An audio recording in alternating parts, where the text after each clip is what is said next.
Los saludamos, amigas y amigos de Canal UCR, la principal idea es que mantengan todas las medidas de salud. Si acaso se alcanza a ver, el oxímetro, cuando lo miré, indicaba que la oxigenización de mi sangre era 95, lo cual quiere decir que estoy bien. Quise plantear eso porque es una de las maneras de cuidarnos. Una de las maneras de cuidarnos es no solo usar todas las medidas que nos han recomendado, la mascarilla es la fundamental, pero también dar los seguimientos, porque la salud es mejor que cualquier cosa. Tengo el privilegio de tener con nosotros a don Ronnie Viales, un destacadísimo historiador y colaborador, no sé si todavía con el Instituto de Investigaciones en Ciencias Económicas, y a Andrea Montero, quien es una joven destacada historiadora, y ambos han, entre otras cosas, escrito sobre el café y el banano. Han escrito sobre uno, sobre el otro, sobre ambos, lo han publicado. Don Ronnie tiene por ahí un libro azul oscuro, grueso, sobre el comercio, pero bueno, es un privilegio tener a ambos. Y si le parece, don Ronnie, si inicia usted dando el marco de las investigaciones que doña Andrea y usted han venido haciendo, yo creo que en la década previa. Muchas gracias, don Juan Rafael, por la invitación, y un saludo para Andrea también en este programa. Nosotros, desde la perspectiva de la investigación histórica, desde el Centro de Investigaciones Históricas de América Central, hemos desarrollado efectivamente una serie de investigaciones de historia económica, donde lo que nos interesa es poner en una visión de largo plazo, es decir, por lo menos desde el siglo XIX hasta el presente, el comportamiento de la economía nacional, pero también su impacto social, su impacto económico y su impacto ambiental, básicamente. En ese sentido, hemos desarrollado investigaciones, como usted lo señalaba, orientados a los principales sectores productivos y exportadores del país. También con la colaboración de don Jorge León se ha desarrollado, y de otra gran cantidad de investigadores e investigadoras, un proyecto de historia económica de Costa Rica en el siglo XX, pero hoy vamos a tratar de concentrarnos entonces en la evolución histórica del café y el banano. Tal vez lo que quiero plantear aquí primero es que estamos tratando de seguir una perspectiva de historia económica global, es decir, queremos ver el comportamiento de estos productos, sus impactos, pero en el contexto del mercado internacional primero, del mercado mundial después y del mercado global actualmente. Quiere decir que la visión de largo plazo para nosotros enriquece mucho la perspectiva de análisis de estos dos sectores productivos. En términos temporales, quizás entonces Andrea podría empezar señalando el desarrollo cafetalero, y yo luego podría integrarme un poco a ver cómo en el denominado modelo agroexportador costarricense se inserta luego también la exportación de banano con unas características bastante diferentes a las del café. Tal vez para dar un pequeño, una pequeña pincelada en los con olores previos a Bicentenario, pues durante la época previa a 1821, pues el país buscó en el tabaco, en el añil, en la ganadería, creo que mulas o alguna de estas cosas eran exportadas, porque me parece que los habitantes, poquitos, creo que decía el otro día don Héctor Pérez que había algo así como menos de 50,000 habitantes hace 200 años. Bueno, estos estaban viendo a ver cómo le hacían y reconocían que la relación hacia afuera era importante. Me parece que fracasaron en todas esas posibilidades o tuvieron éxitos muy limitados, y vino el café. Andrea, por favor. Doña Andrea, por favor. Muchísimas gracias por la invitación y un saludo también a don Ronnie. Ciertamente Costa Rica fue el primer país de América Central y uno de los primeros de América Latina y el Caribe en insertarse al mercado internacional con el cultivo del café.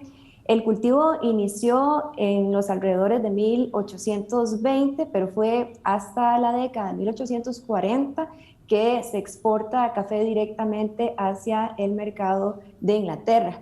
Inglaterra se convierte, por tanto, en el principal importador, pero no consumidor, porque todos sabemos que la bebida tradicional de los ingleses es el té. El papel importante que jugó Inglaterra fue convertirse en reexportador de café de Costa Rica hacia el resto de Europa. El cultivo del café en el país efectivamente fue lo que convirtió a Costa Rica, digamos, en el país centroamericano que más rápido se insertó en esta dinámica del capitalismo agrario, en lo que se conoce como el contexto de la primera globalización. Hubo todo un incentivo por parte de los gobiernos liberales por impulsar el cultivo, primero en el Valle Central y después fuera del Valle Central. El cultivo inició en el Valle Central básicamente porque la región cumple con condiciones agroecológicas óptimas, estoy hablando de altitud, temperatura, humedad, pero también porque en la región central se encontraba la mayor cantidad de población. El café requiere muchísima mano de obra, sobre todo para el periodo de cosecha. De ahí la expansión del cultivo hacia otras regiones también toma cierto dinamismo.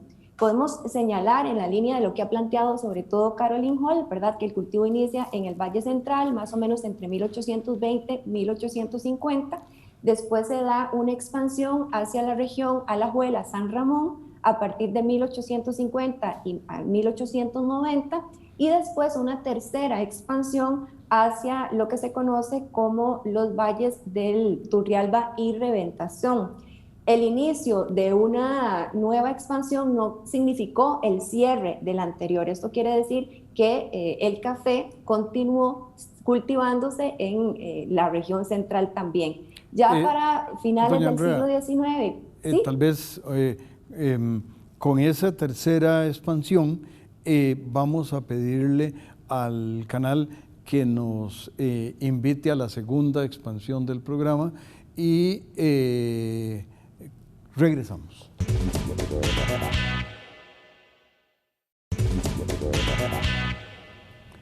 Continuamos, amigas y amigos, escuchando a doña Andrea Montero, que nos había planteado las 3 etapas de expansión del cultivo del café, que además, y déjeme hacerle una pequeñísima nota de pie de página, parece que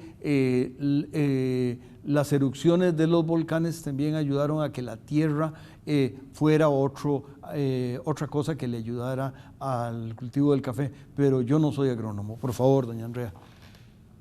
Claro que sí, como les decía, en la región central el cultivo inició básicamente por las muy buenas condiciones agroecológicas y por una mano de obra suficiente, más no abundante, porque Costa Rica siempre tuvo problemas en la contratación de mano de obra. En las otras regiones, occidente y los valles de Reventazón y Turrialba, la expansión se dio más por un proceso de colonización agrícola. En la región occidente, por una migración del valle central, sobre todo hacia la zona de San Ramón y Naranjo, y en el oriente una expansión de Cartago y Paraíso hacia Turrialba y Reventazón en un contexto también de expansión del cultivo del banano en el Atlántico Caribe costarricense. En estas dos últimas regiones, las condiciones agroecológicas no son tan óptimas para producir un café de alta calidad que se inserte de forma satisfactoria a nichos de mercado que paguen precios diferenciados por ese café, pero sí que fue un cultivo que, bueno, permitió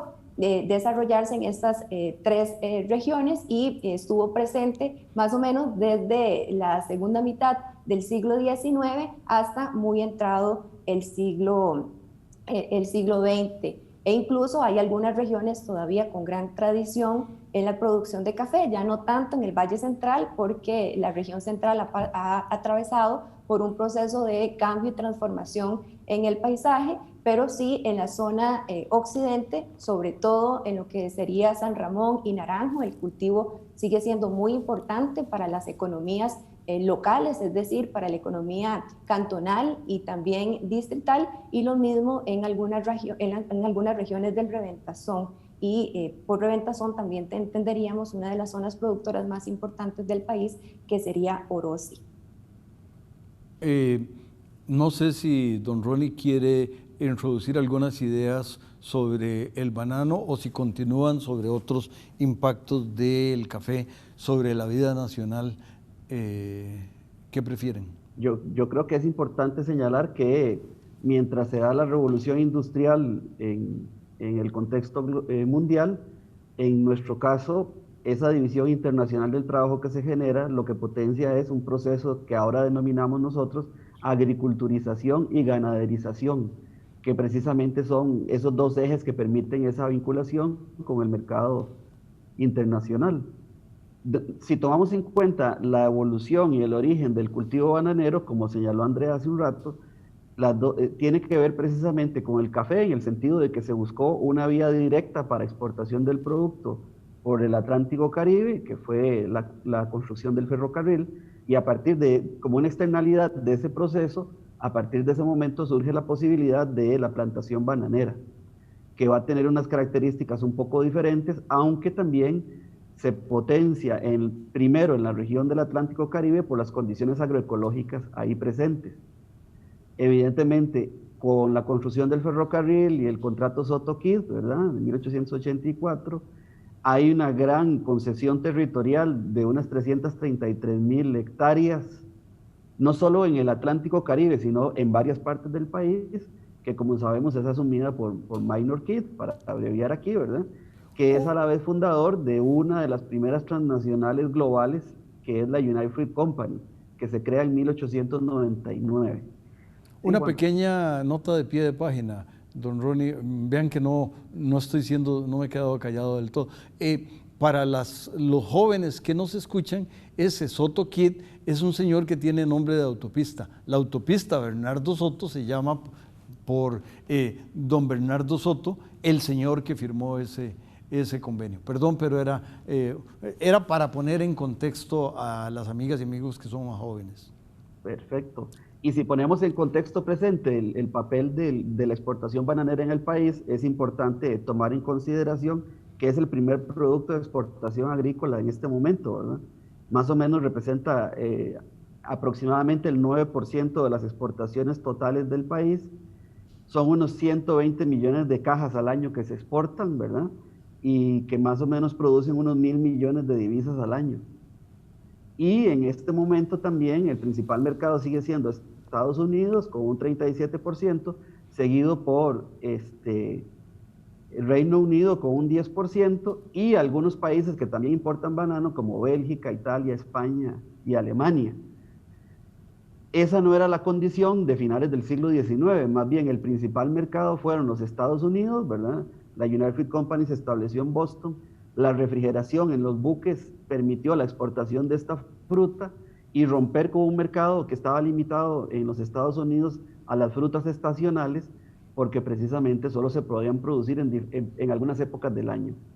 Esta ampliación llevó también al hecho de que la United Fruit Company se convirtió en una de las principales promotoras de la plantación bananera, no solo en Costa Rica.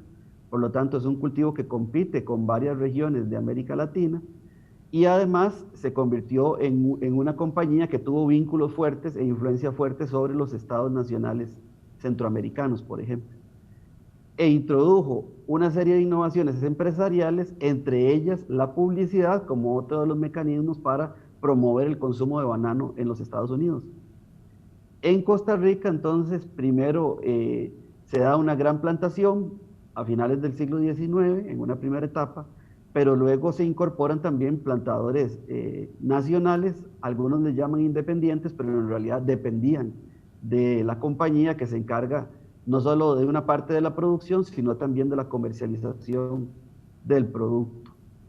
Por lo tanto, el capital estadounidense se convierte en una fuente importante para el crecimiento de este sector, que también implicó la movilidad de población porque hubo que suplir las demandas de mano de obra, y la compañía entonces se convirtió también en una empresa que explotó la mano de obra, sobre todo del Caribe, y también mano de obra procedente de otros países de Centroamérica, en el caso de Costa Rica, básicamente procedente de Nicaragua.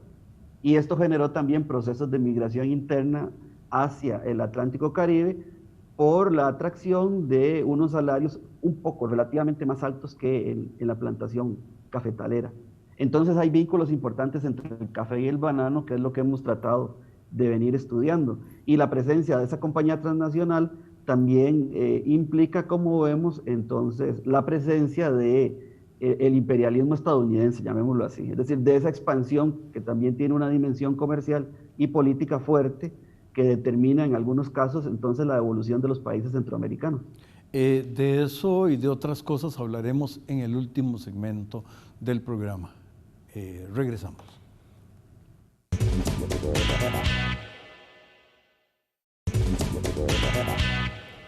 Una de las dimensiones importantes, amigas y amigos, que está en todo este proceso de estos dos importantísimos cultivos es quién, ahora quién, y ahora quién es las manos que o siembran o recogen las bayas de café o cuidan la